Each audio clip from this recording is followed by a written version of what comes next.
Ciebie. Ale wstać się z tym patrzę.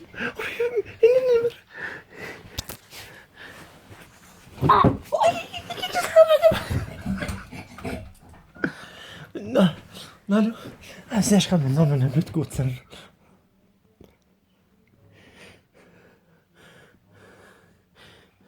Kom, kom, kom, kom, kom, kom.